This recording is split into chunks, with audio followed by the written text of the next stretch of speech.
What up? What up? Episode number 89.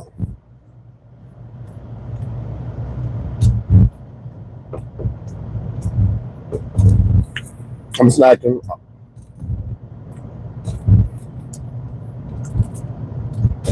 It's that time of day.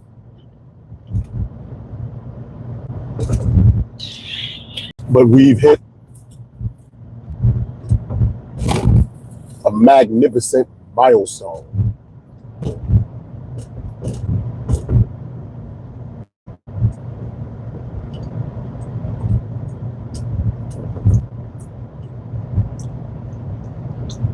This is the 89th time I've done this. We are in the middle of June. You know what's crazy? I hate looking at time like this, but half the year is almost behind us.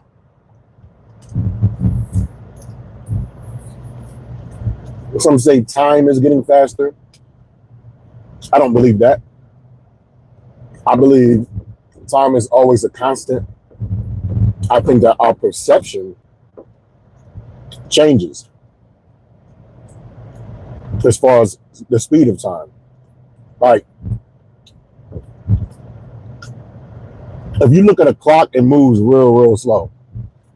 But if you're not paying attention and you just stay engulfed in things and just don't notice it, doing what you do, living in your moment, you look up and it gives the perception that time is speeding up. But no, it's constant. It's the same.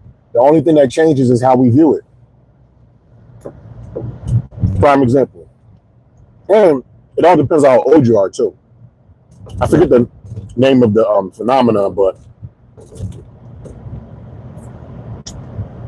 the older you get, the less new things seem to you. The more it kind of just, it seems like it passes on quickly because it becomes a routine, a pattern that you do every single day. You just kind of, you know what I mean? You just don't really pay attention to it as much. But when we was kids, think about summer vacation when you was in middle school. It seemed like it was like 2.5 months, 3 months, whatever it was. I know the summer vacations got shorter. We started doing more days in school for whatever reason. But think about when you were like 10 years old. What a pancake! When you was 10 years old, 5th grade, or 9 years old, 4th grade, and summer vacation hit. That 3 months seemed like forever. You know what I mean? But that 3 months was the same 3 months as if you were 40. But what's good, Laura? When you're 40 years old, you've seen summers 40 different times. You got responsibilities. You got way more things that you're doing in life. And you're just not as surprised by things as much. You know what I'm saying? Because you've experienced so much that time just pretty much, it passes on. You know what I mean? It seems to pass quicker because nothing surprises you. I think the element of surprise and just being in the moment with something, really appreciating it and enjoying it in that moment, I think that perpetuates the time that makes it seem slower. And plus, as a kid, like you figure, if you're 10 years old, 10 years old, that's 120 months, right? 3 months out of 120, that's a decent percentage. That's like 1/40th. You know what I'm saying? But if you're 40 years old, you know what I'm saying? Like if you're 10 years old, that's 120. But if you're 40, that's 480 months. 3 out of 480, that percentage is way smaller than 3 out of 120. You know what I'm saying? So it's like 3 months as a 10-year-old represents a much bigger chunk of your overall life and experience in comparison to somebody that's 40 years old. So that perception of time to the child seems slower because they're still learning. They're still taking everything in. It's all new to them. Once you older, I got a routine, Even though I'm about to go on vacation, we're going to talk about that in a minute. But, it's like I get up at like 4:30. I get alarm 4:30. Boom. I usually go back to sleep for like another hour. Usually I'll get up before that 5 o'clock. But if I'm still tired when an alarm wakes me up at 5:30, I set another. I'm sorry. If I'm still tired by 5, I'll set another alarm for 5:30. And if I'm still tired for 5:30, the last alarm I set is for 5:45 because to get to work on time from where I live, I gotta leave no later than 6:45 in the morning. So that little bit of time gives me, gives me time to brush my teeth. I showered the night before, but it gives me time to like brush my teeth, get my breakfast. I usually have coffee, and maybe a bowl of cereal if I got time. But it's the same basic routine every day. Children don't have as many strict routines and regimens unless they have like a parent that rules them with an iron fist, and that's different. You know what I'm saying? But when you get caught up in a routine, you get caught up in the pattern. You kind of just ignore time. You don't really pay attention to it, and it seems like it just goes faster. And I think having more patience makes time go faster. Just being more patient, not worrying about time makes time go faster. A little kid, moms be like, okay, when you get home from school, you got to do your homework, whatever, but you can't play video games until 6 p.m. or whatever. Now you get home at 3, you finish your homework, you rush and you probably get a lot of answers wrong. You finish your homework at 3:30. Now you got to wait 2.5 hours just to play some games. You got to wait 2.5 hours to play some video games. So you just looking at the clock. You ain't worrying about nothing else. The only thing you worrying about is the minutes ticking away, and you watch every single second, and you doing nothing else. You're staying frozen and you're staying still. Time seems to take forever because you're paying attention to time. The perception of time goes much, much faster when you're not concerned about it, when you're not paying attention to it. Who is calling me while I'm trying to do my podcast? Stop calling me. I'm trying to put some money in the bank. Y'all about to come in this CVS with me in these rough Springfield, Massachusetts streets. Gotta lock my doors out here, you know what I'm saying? Junkies. A lot of skill, you know what I mean? Hopefully you'll let me put my money in this ATM. We'll see. It's nice and cool. But yeah, the perception of time moves slower when you're paying attention to time. Like my job, when it gets real busy and I'm in a groove, you know what I'm saying? I'm just working and not really paying attention to anything. We get started about 7:30. I'm moving, doing my thing. Pretty soon, it's damn near 2:30, 3 o'clock, man. The shift is almost over. Let me sit there and let me deposit money in here. I don't know if they will. Give me 1 second. Man. Nah, they won't let me. They won't let me put money in there. It's whack. It's all good though.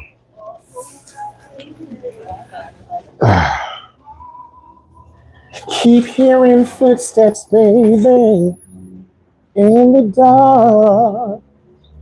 Oh, in the dark. Woo! They was playing the Isley Brothers up there.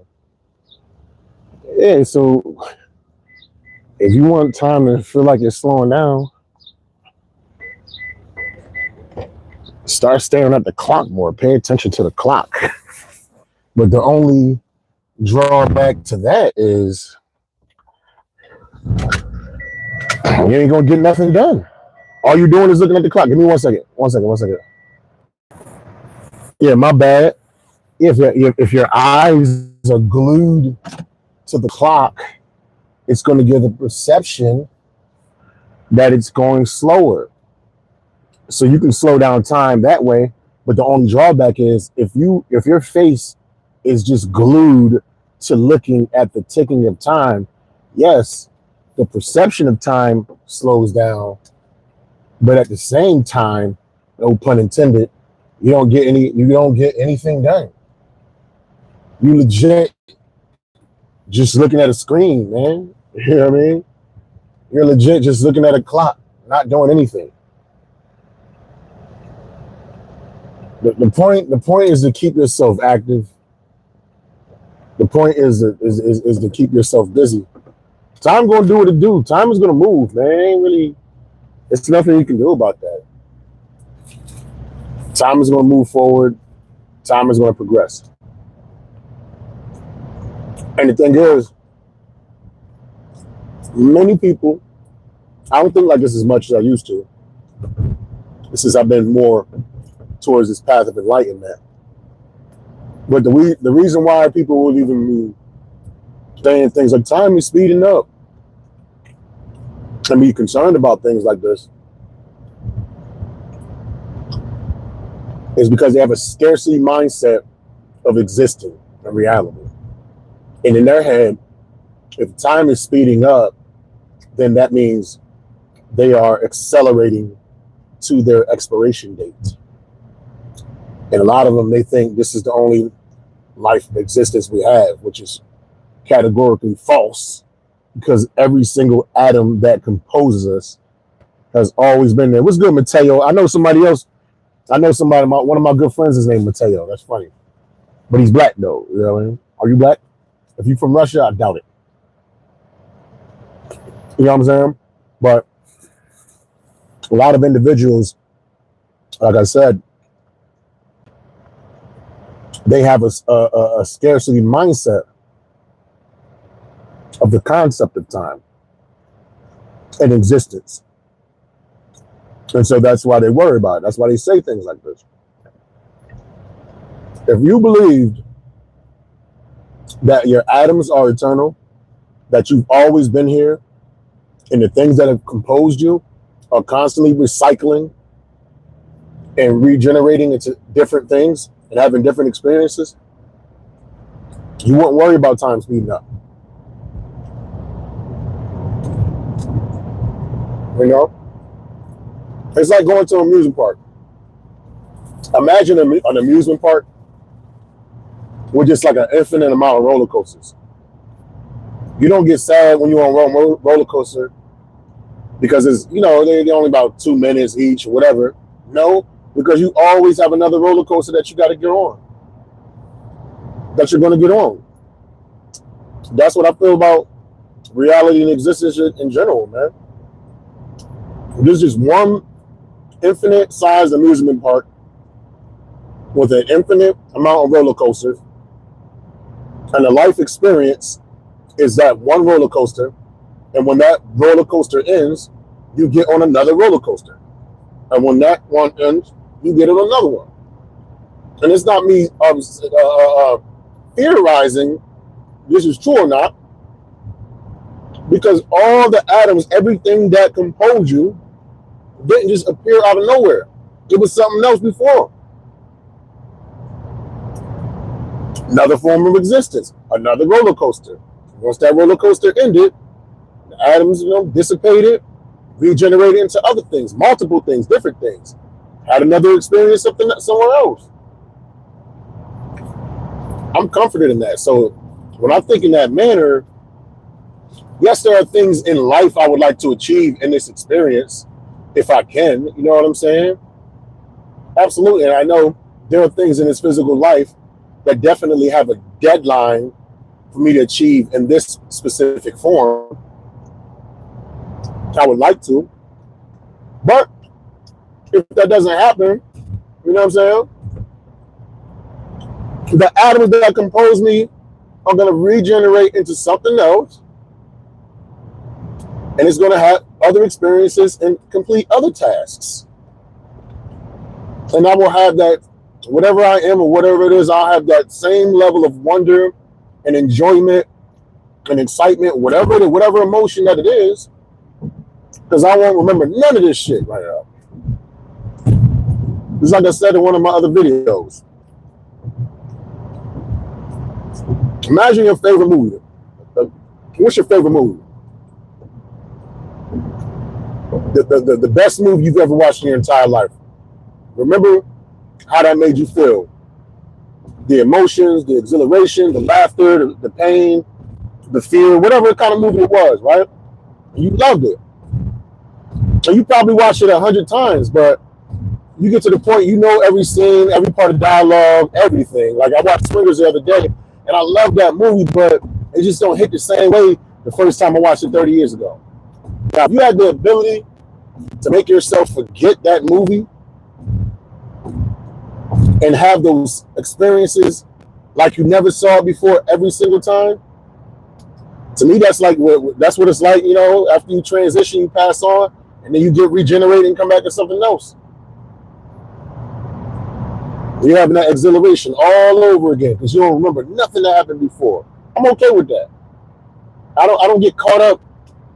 To me, like just getting caught up in just the world itself, religion, politics. Oh, I got to do this. Oh, I got to get that. I got to leave my legacy and all that. To me, it's just such a limited way. You're only thinking inside. You're only thinking inside of this dome, this bubble, this light bulb. But you got to realize there's way more things way beyond that. What that is, I don't know.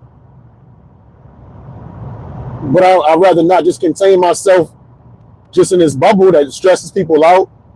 People fight wars over, arguing over beliefs and things they can't prove.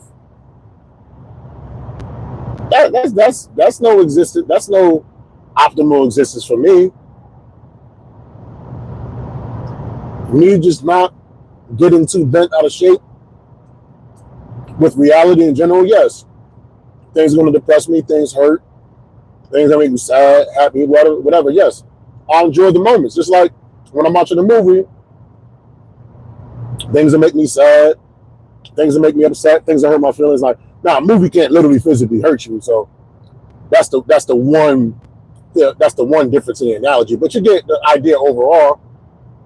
You experience all these emotions in a movie, but the what's the word I'm looking for? The mentally elevated individual can separate the entertainment from the movie and detach themselves from that. Yes, we're going to experience all these emotions, but I'm not going to get too wrapped up in it because it's just theater. That's how I feel about reality, y'all. I'm going to be a law-abiding citizen, love my girl, love the family, love all that. But I see way beyond this, and it's hard to talk to individuals like this directly because a lot of people, they just don't get it. They just don't understand. They so used to, you got to follow Jesus. You got to, follow Muhammad. You know what I'm saying? You got to be an atheist. You got to be that. You know what I mean? It's all you got to be. It's always somebody whipping their conscience. This is what you got to do. And if other people don't do what you do, they heathens, they wrong, they stupid. I don't think like that at all, yo. I just don't. I can't even force myself to think that way. And I'm not anybody's beliefs or nothing like that. I just did way too much studying, way too much soul searching to just adhere to any type of monotheistic religion. I can't do it. If I started going to church and doing that type of stuff or the mosque, I would be lying to myself, man. I'd be the biggest phony on earth, and I'd just rather not be that person, man. And if it's 5 people, man, I would hope that you guys would start liking me. Hit those thumbs up for me, man. Run these numbers up. Help your boy get on. You feel me?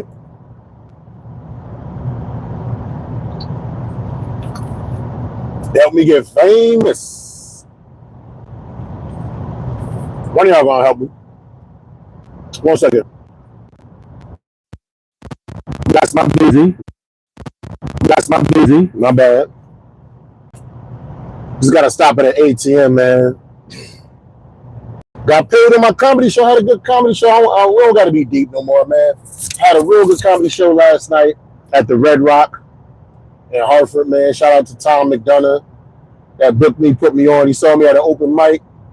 He saw me get busy. He already knew what it was. He only see me do like 5 minutes. He saw me get busy. He already knew what it was. He only see me do like 5 minutes. And he already knew what it was. He's like, yeah, man, I gotta have this dude in my show. That's what he did. My money right in front before I hit the stage. Just put the money in my palms. Boom. Did my thing, man. I don't hit as many. I don't hit open mics at all, really. It's not even a matter of I don't hit as many. I just don't do it because I work so much. So this is my open mic outlet. And as I'm working, I'm recording jokes via audio, playing them back, listening to them, doing my editing. I'm going on 13 years doing comedy, and I'm not saying I'm perfect or nothing like that, but I kind of got a feel for what's funny, to where I don't necessarily have to test it on people before I hit a stage. You know what I mean? I got the guts to try new material in front of people that I've never tried before in front of people, and I think part of the reason why I have that confidence is because I got so much material that I know works. If I go out there a new bit and it fall flat, I got plenty of material that I could save myself with. I got plenty of life rafts and parachutes and tightrope nets, all kinds of, like before, like when I first started, what you see, what you got? I got this 5 minutes. If it bombed, I don't got nothing to save it. You know what I mean? So either we're gonna do real well or it's gonna be a bad day. And I've had many a bad day. Not as of late though. Not as of late. But as the years went on, and trust me, I was a microphone fiend, open mic fiend. I've recorded myself probably thousands of times. I got so many videos, man. So I got so much old content. Just even this. I got 89 episodes of this. That's over 40 hours of content. Just the podcast alone, I got so much stuff. But I just have to find the love and the joy of organizing it all and packaging it so that it looks palatable for here. And one of the first steps I did was getting rid of this stupid, my old phone case. This new phone case is beautiful. I love it. You can see me clear on it, right? Getting this lapel mic because it's summertime. I got the fan, the AC blowing, but it don't pick it up from the bottom of the phone. The only thing it's picking up is from right here. So that was me stepping up. Me switching from Facebook to YouTube was a huge upgrade because even though I don't got no music playing in the background, I really like doing that. YouTube Live records in a higher resolution than Facebook Live. So that was an upgrade. So it's just little tweaks, little things here and there, you know what I'm saying? You said, where do you put Omar? I don't know about Red Alert, man. It was good, man. I don't know about Omar Good at stand-up comedy. I don't know. I think he's a great interview on Say Cheese and all that, you know what I'm saying? And the art of dialogue, whatever it is that he does. I think he's a great actor, very deep.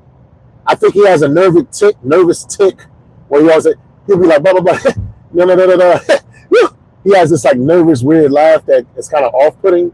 But overall, I think, he's a good dude. I've never seen his stand-up comedy, so I don't know.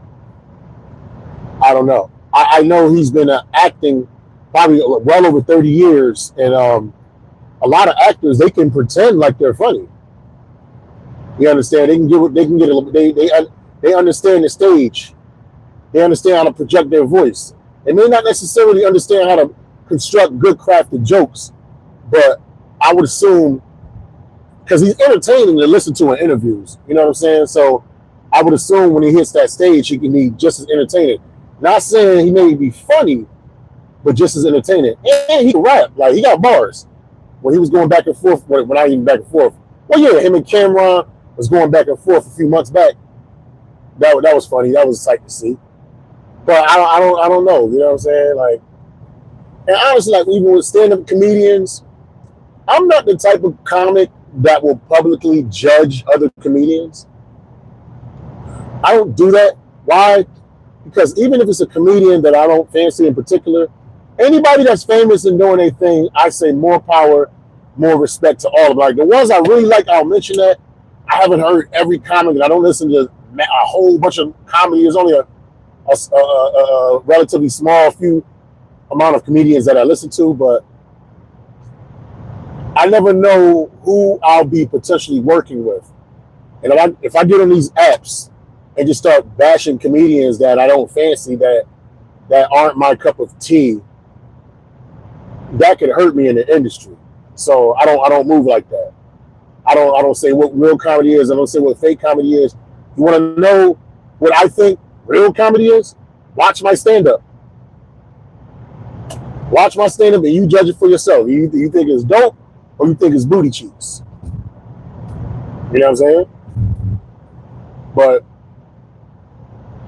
all I'm saying is, years ago I was only getting $20 gigs. Then they bumped up to 50. And I was a $50 Negro for a long, long time.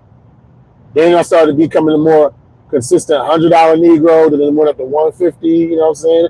And I got $200 gigs and $250. Then I got $300 gigs. I've had some $400 gigs, and most recently I've had a $500 gig. You know what I mean? If there's no progression, if my pen game isn't improving, nobody's putting paper in my pockets, calling me up on a consistent basis. I can stand to get more. Listen, I want at least 2 gigs every weekend, every Friday and Saturday. I want something. And the frequency rate, it hasn't been as such. But that's on me to put myself out there, to promote myself, That's why I'm going to LA. One of the reasons why me and my baby, we are going to Los Angeles. If you've seen the thumbnail with the AI art that I love using because I'm an artist, but I put my artistic spin and my knowledge and my logic into the AI to make it look better than the average goofy that just pick up the app and think they're a designer. You know what I'm saying? But we are flying to Los Angeles tomorrow. We're going to touch down 2 o'clock West Coast time. I've already put the word out to some folks down there trying to get some stage time. I was trying to get on some actual shows, not just open mics. If I don't hear anything, by like 10 o'clock tonight, there's ways that you can sign up for open mics out there. So I'm definitely going to sign up, man. Try to hit a couple things up. I want to hit a couple open mics. Then I want to pop into the comedy store. I think our hotel is like right next door to the comedy store. So I think what we're gonna do is first we'll hit the Hollywood Improv, just walk up in there, whatever. Then we'll hit the Laugh Factory, and then I think we're gonna end up just next door to the comedy store. See if I can just rub some elbows. How you doing, man? I'm comedian Mo Green, Connecticut. Man, I'm just coming here to rub elbows and see what's good. I'm gonna let my personality shine. I'm not gonna necessarily ask for any stage time, but sometimes you carry yourself with a certain way with a good vibe. Sometimes they throw it to you. I remember years ago, I want to say 2018, was it maybe? Tony Roberts was at the Funny Bone, and one of my homies introduced me to him. I think it was, I don't know if it was JT Moore. I think he was hosting for him. He said, yeah, come in the green room. We're going to introduce you. So I was like, hey, what's up, Tony Roberts? Blah, blah, blah. He said, you a comedian? I was like, yeah, I do my thing. He said, you doing a guest spot for me tomorrow. I was like, what? Whoa. And I had been trying to get to the Funny Bone at that particular time. And like the manager was It just wasn't my time for whatever reason. He wasn't really giving me the opportunity. But when a national headliner said, ain't really much the manager could say. You know what I mean? And it's crazy. I went up there. I got the tape. I want to find that tape. I killed it. Bodied it. Here's the problem. I went like 2 minutes over my time. And when you go over your time, that is a huge no-no.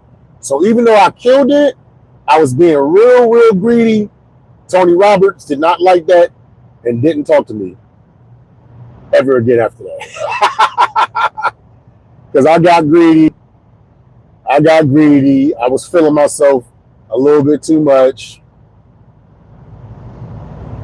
And I probably cost myself some opportunities. Whereas if I would have showed myself as a professional, I'm not saying it could have led to anything. But his last impression of me was that, yeah, this dude did his thing, but he not no pro. He got the light 2 or 3 times and he didn't want to get off stage. I even remember Marshall Brandon was there that night, and he was like, yo, man, it ain't worth it. When you get the light, get off the stage, you know what I'm saying? You know, you have to do that, you know what I mean? Shout out to Marshall Brandon, touring with Dave Chappelle. Yeah, I'm name dropping. I know some people. Yeah, so I learned, like, well, I don't do that no more. You know what I mean? I got no, like, I get the light, and man, there's been many times, man, I'm about to lead up to my closer. They give me the light. All right, man, that's my timepiece. I've beyond learned my lesson in that instance. For real, I have more than learned my lesson. I don't want to not get gigs just because I can't be a professional. When they flash that light, you got 1 minute, or wrap it up, or literally just get off stage. I got the light, that's my time. You could be in the middle of the bit. You know what I'm saying? And if your set was flat, once you got that light, yeah, maybe you could rescue them if you got a minute strong joke to bring them back on some Kill Tony. But more than likely, you don't have that. So you are better off gracefully bowing out and getting your human ass off that stage. Oh, I know this now, but maybe I'm 8 years too late. Anybody need me? You need me to do clean. You want me to do corporate dirty. You want me to host? I can host. You want me to in the middle feature? You want me to feature? I can feature. You want me to? I don't like calling myself a headliner, but if something happened, the headliner ain't, you know, you couldn't show up on some last second, and you need somebody that can hold an audience attention and captivate them for an hour, I can do the hour. I could do, real talk. If I lay out like the majority of my material, I got more than 2 hours. But I mean, as far as like a consistent strong, I got an hour and a half. But the last 3 times I headlined, I did an hour and 5, like 55 minutes and 50 minutes. And each time I did that, first of all, I didn't do the same exact set in every one. I had like a lot of the core jokes, but I didn't do the same exact set in every one. And every time I was done, I was like, damn, I didn't do this long joke. I didn't do this long joke. I didn't do that long joke. I'm like, damn, it's still like 25, 30 minutes out there, easily. But that's a good thing, though. You know, you want to break these hours, these comedy special hours down to 45 minutes. I know I got 2 different 45s. I know I do. You know what I'm saying? Real talk, I'm working on my 3rd hour. I'm going on hour number 3 right now. But I just laid everything out. I be watching like a lot of my older comedy videos. This stuff that was bangers, I don't even do anymore. Because I change. You change. You get older. A lot of my stuff was about being single and things of that nature. I'm in a relationship, so the nature of the jokes kind of switched up, trying to change. I'm older. I used to, a lot of jokes. I'm 35. I'm 36. I'm 36. I'm like pushing 50 now. I can't be still saying I'm 30-something years old. I'm pushing 50. So the art grows. The art grows and matures just like me. Because I'm a writer. I enjoy performing. I enjoy relaying my experience. There's some comedians, they sit on certain jokes for 20 years, man. They talking about their kid like they still, but a kid 30 years old. And they still be doing jokes like their kid only 11. Like, we just saw your son. He got a goatee. What are you talking about? What are you talking about? He don't brush his teeth before bed. What are you talking about? You got to give him money for the tooth fairy. This dude 47 years old. How long do you want to do that joke?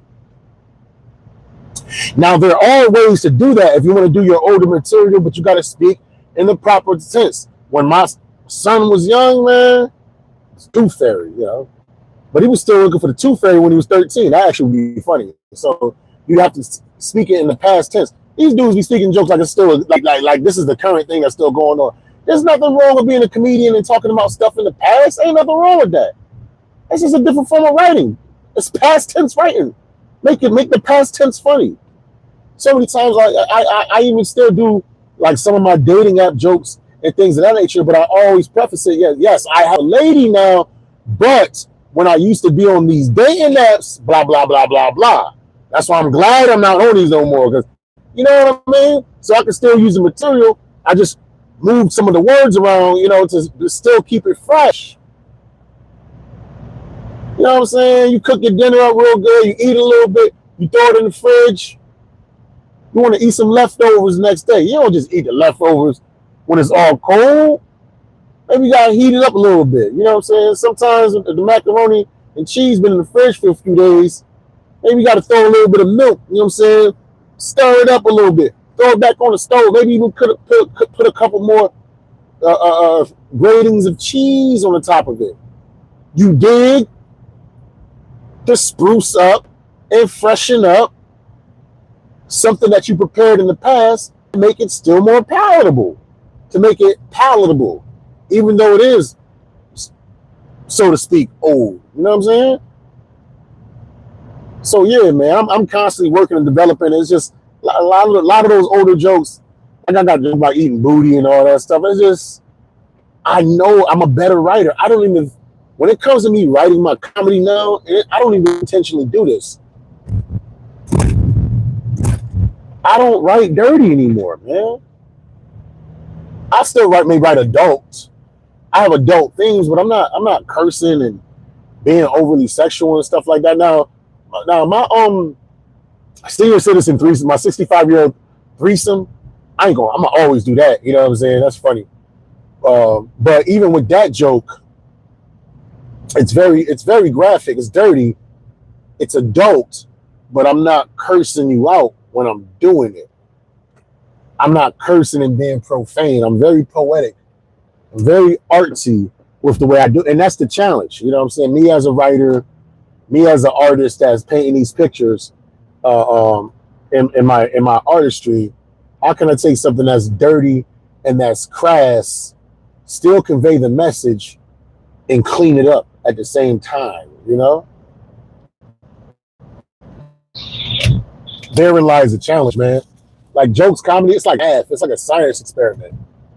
Getting the right words together so that it flows smooth off your tongue, sounds pleasing to the ear. The more pleasing sounds to the ear, people have a tendency to pay more attention to it. If you're not redundant, repeating the same words over and over. Now, you can show a form of redundancy if it's a callback and it's something that gets a laugh every single time you mention it. You know what I'm saying? It's just a whole science to this world, man. It's like certain words are trigger words. You might want to talk about fat people in your jokes. But when you say fat people on stage, a lot of times that's triggering, and it'll make people clench up and not really want to pay attention. So instead of fat people, you say jolly. I say like something like jolly individuals. You know what I mean? My jolly jigglers. You know what I mean? Like, you know, it's little tricks like that. Like it's a joke where I would say Adolf Hitler, and when you say that word, people clench up. That's just what it is. So the way I wrote that particular joke too, because it wasn't like it ended on Adolf Hitler. It began like that. You know what I mean? So usually when the joke begins with Adolf Hitler, like, whoa, where's he going? But if the punchline is Adolf Hitler, you can just move on to something else. You know. So in that instance, when I'm saying I'm talking about him earlier, I'll either say the Grand Führer or I'll say the Mustache Man. You know what I mean? And the context of the joke, you'll know that I'm talking about a dictator. You know what I'm saying? The Mustache Man. Yeah. It's just little, you feel me? Just little idiosyncrasies, little things like that, man. Little tweaks go from turning off the audience to them being completely engaged.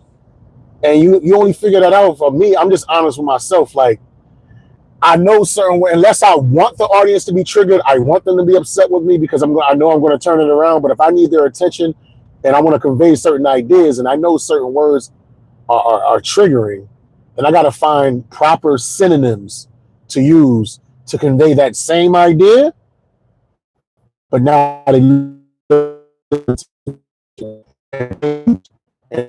it, you know?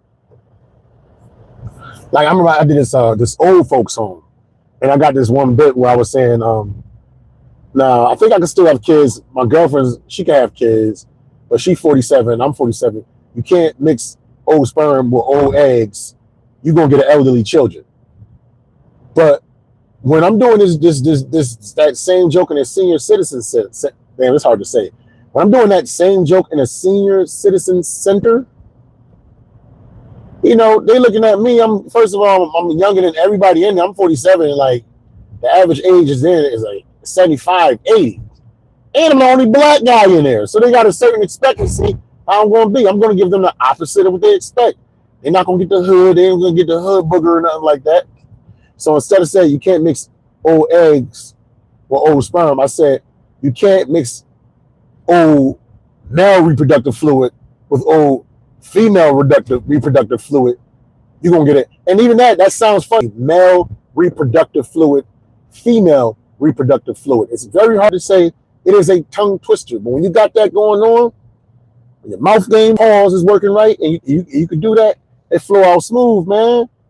They appreciated it. They respected it. I think they even appreciated the fact that I took the time to switch those words out, because I could have easily say you can't mix old eggs with old sperm. But sperm just sound dirty. And I might even revisit it even more, because I think female reproductive fluid and male reproductive, it's very, very wordy, man. I can literally say you can't mix old man with old lady, you're gonna get elderly children. You can't mix old man with old lady, you're gonna get an old baby. You know, I can say it like I can rhyme it. Like there's ways. This is me, this is how I work. I'm processing it right now and thinking of even better ways to say it, because I know saying old reproductive fluid, you can't mix old male reproductive fluid with old female reproductive fluid unless I say it in a certain way. You can't mix old male reproductive fluid with old female reproductive fluid. Maybe I do it like that, because that's giving John Witherspoon. So maybe I'll keep it like that. So it was more of a delivery thing. Because you know what? The thing about saying like weird shit like that too in stand up, and one of my OGs taught me this. He said it's called trap words. You have to say things in an awkward, specific way that only you say it. So if somebody steals it, that is kind of like your watermark for the word. And then also, you know, that's just something difficult to say. Like I feel like a joke thief. You know, they just trying to take the obvious, like the easy thing, man. Ain't no joke thief trying to steal male reproductive fluid. You know what I mean? Even how I said the eyes big, the head bobbling back and forth, you know. But this is how I practice. Like, I'm not saying, I would never say I don't need stages and open mics. I would never say that. But because I don't have the time to hit them up the way I used to, this is how I do it. I'm legit practicing with you guys right now. You know what I mean? Just you being an audience watching me, like it just put me in the right mindset of how I took a decent joke. It's already clean, and I made it even stronger. I made it better. I think the clean version, you can't mix male reproductive fluid with elderly female reproductive fluid. You're gonna get an elderly children. I even say that on purpose. You're going to get a elderly children. Nobody talks like that, but I do for the sake of the joke, because it sound kind of off. It sounds kind of silly. That's the whole point. That's what I want. I wanted like, did he say a reproductive children? That is grammatically incorrect. Yes, It is grammatically incorrect for the sake of the joke. That's the whole point. That's part of the punchline. I want you to be like, what? What is that? Oh, damn, that sounds silly. You know what I'm saying? That's how I want you to feel. That's how I want you to put. Let me put this little money. You know what I'm saying? I got paid. You know what I'm saying, for my show the other day. I'm keeping it concealed, but there's definitely some hundreds there. You know, this is what I'm. You know what I'm saying? Money coming in. Punch this password in real quick. Come on, man.